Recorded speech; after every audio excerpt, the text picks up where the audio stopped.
Ooh, Joker 2's second weekend box office numbers have come in, and they are far worse than we expected. Now, the movie opened quite badly at the box office with only a $37 million opening, even though Warner Brothers tried to say that no, it was $40 million opening. When I went to the numbers, the website to monitor that monitors the box office, the overall opening weekend box office had gone down, and I was wondering, why is that? And it turns out that's the reason why. Warner Brothers overreported the numbers, and then it got adjusted. So yeah, it didn't make $40 million on its opening weekend domestically, it made $37 million. So it underperformed at the box office on its opening weekend expectations, and now it has far underperformed on its second weekend box office numbers. On its second weekend, Joker 2 has ended up in third place at the box office, and it's only made $7 million domestic.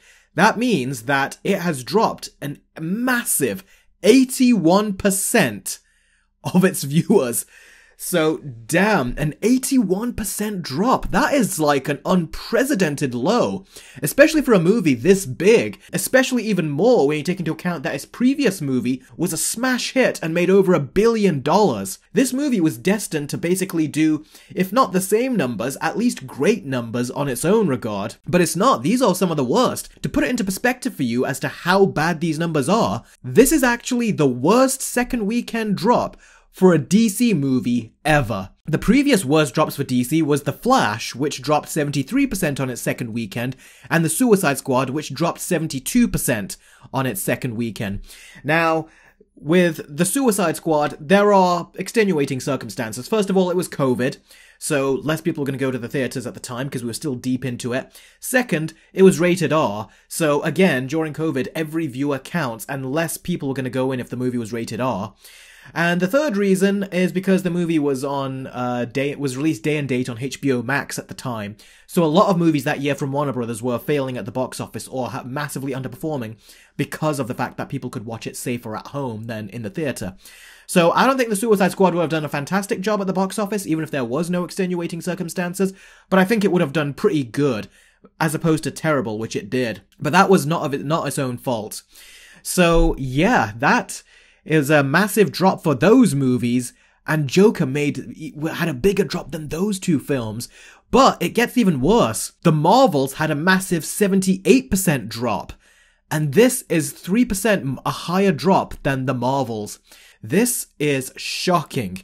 Now, there were worse drops, but again, some extenuating circumstances. The Wonder Woman 1984 had a very bad drop and made only like $5.4 million at the box office, and the reason why was again because it was COVID and day and date on HBO Max, although that movie was terrible, so I'm sure word of mouth would have spread on that. And the other one was Jonah Hex, which performed badly, and I think that's all self-explanatory. But yeah, that is a terrifying drop, that is. No pun intended for what we're going to talk about soon. But yeah, it's shocking. I didn't think a movie could drop that much. Now, I think there is a 1-2 punch as to why this movie flopped as much as it has on its second weekend, because we all knew it was going to do bad, but we didn't know it was going to do this bad. And the reason why I think it did this bad is because, like I said, it's two problems. The first problem is that it came out at the Venice Film Festival, and that was a whole month before the movie was going to release worldwide for the rest of us. And the people that watched it at the Venice Film Festival were not giving it good reviews. And in fact, the ending actually leaked, which made a lot of people mad. So that was the one big punch. The two punch was when people actually all went in to go see the movie, and not only did their reviews corroborate what the reviews were saying at the Venice Film Festival, but they also said that this movie is an insult to the first Joker. So not only is this movie bad, but it's an insult to the good movie. So that's a 1-2 punch. That's two reasons right there why no one would want to go see this film. In fact, even I wouldn't have wanted to go see it, but the fact that I'm a DC fan, Joker is my favorite villain, and I loved that first movie, I gave it a 10 out of 10, made me at least curious. I was like, okay, let's at least watch it, and I'll judge it for myself. And yeah, it really is true. This movie is very much a middle finger to those of us that supported the first movie. And I don't understand why, because Todd Phillips was basically like arrows were coming after him from every angle. The media was trying to call him a lot of bad names, a lot of us bad names for wanting to watch the movie, but a lot of people went to go see it. It was not just a movie for incels, because you can't make $1 billion just catering towards incels. I'm sure the media would try to say that you could, but you can't. So any small toxic group or whatever, you can't make $1 billion out of them.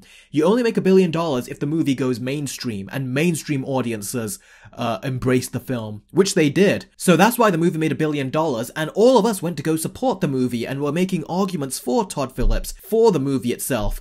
And what did Todd Phillips do in return? He gave us the middle finger, because that's what Joker 2 is. It's a big middle finger to everyone who not only loved the first movie, but also supported and defended it from all the false narrative the media was trying to spin. They always try to make something a guinea pig, like video games or whatever, and then say, see, this is the reason why all the evil in the world exists. It's ridiculous. And they tried to do that with the first Joker, but it proved that it didn't work. As much as they wanted some disaster to happen so they could say, see, we were right, and they were pushing for one, no disaster happened, showing that everything they were saying was bullshit. And that we were right, Todd Phillips was right when he made the movie, and so was Joaquin Phoenix.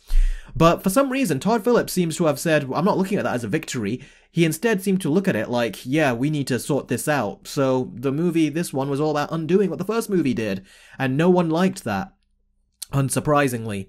Now, terrible second weekend drop, terrible performance at the box office. This movie is a destined flop. There's a lot of stuff that basically embarrasses this movie. One being that it went from first place at the box office. On a second week, it went down to the third place at the box office. And what was the movie in second place that beat Joker? It was a movie called The Wild Robot. This movie has been getting, unlike the Joker, Folie or Deux, The Wild Robot is a movie that has been getting a lot of good word of mouth. Such good word of mouth, in fact, that I actually wanted to go see the movie. Like, just, even if I was not a reviewer on YouTube, I would go to see the movie. That's how good the word of mouth has been. The movie is being made from the director who made Lilo and Stitch and How to Train Your Dragon. So he's making this, and this is a movie that I do want to see. It's like, I'm hearing comparisons like it's as good as The Iron Giant, or it's like The Iron Giant. So that's a movie I want to go see, and the fact that that beat this no-name, out-of-nowhere animated movie has beaten The Joker, where the first movie made $1 billion and it became iconic and people loved it, to the second movie failing when compared to Wild Robot, that is just embarrassing. But the embarrassment doesn't stop there. An Evil Clown did actually win this weekend at the box office. It just wasn't Joker 2. The movie that beat Joker 2 and took the first place spot at the box office this week was Terrifier 3. This movie made $18 million, and that's just domestic as far as I'm concerned. So that's not even accounting how much it made internationally. And this movie, its background is that the first film cost only about $25,000, $35,000 to make, and it was extremely niche. It wasn't a big movie, but it caught some eyes. Then Terrifier 2, its sequel, was made on a budget of $250,000, so for movie standards, still incredibly low. But now, this third entry had a budget of $2 million, and it managed to beat out a big multi-$100 million budget movie from Hollywood, with again, hundreds of millions of dollars that go into marketing. So Terrifier 3, not only with its low $2 million budget did it actually beat Joker, but also with a much smaller marketing budget. Joker cost in the rounds of like a minimum of $100 million to market. Minimum. And this movie, it's just a completely embarrassed Joker 2. It's taken away its lunch money and everything. That's what it took to beat Joker 2, which was a movie about a wild robot in the woods and an ultra low budget clown slasher movie. This just goes to show how these movies, the studios, they're not making movies that people want. Whether it was Todd Phillips or the studio, someone should have said that this is not what audiences would like. And well, no one said that. They were all basically up his arse because they thought, well, he made over $1 billion, so any choice he makes must be gold. when they all should have told him no to some of these choices, because some of these choices were extreme, and there are previous examples of franchises failing because of some of these choices. I mean, just look at where these franchises are right now. A franchise's trajectory is supposed to go up in terms of the box office, but lately it's been going down a lot. Just look at Marvel. Look at where they were, and look at how their movies have just gone down in terms of money. The Marvels is a perfect example of that, as that was their most recent movie. Deadpool and Wolverine was the one movie that gave the fans what they wanted, and look at the box office results. Now, take that out of the picture, because we all know that was not a Kevin Feige or Disney Marvel choice. That was really Ryan Reynolds and Hugh Jackman pushing for that film. If you go back to what these other movies are that Marvel are making, those are the kinds of movies that they're still trying to give us. And those movies are just giving a downward spiral at the box office. They keep performing worse than the previous ones, and the reviews aren't even good either. And the same could be said for what Disney did with Star Wars. The first movie, Force Awakens, made so much money, and it should have been going up from that. That's what the trajectory should have been. Instead, it just went lower and lower with each of these movies, with Disney even getting their first flop for a Star Wars movie at the box office. So yeah, these studios are just not giving us what they want. And if you look at what's happening in the gaming industry now as well, with the likes of Ubisoft and how they are just completely failing. And look at Rocksteady. And also, if you look at what I think Insomniac, they have a lot of signs in Spider-Man 2 that shows that they are also going down a bad path. And it just goes to show how these studios are not giving people what they want. It's like they're deliberately trying to go out of their way to give people what they don't want.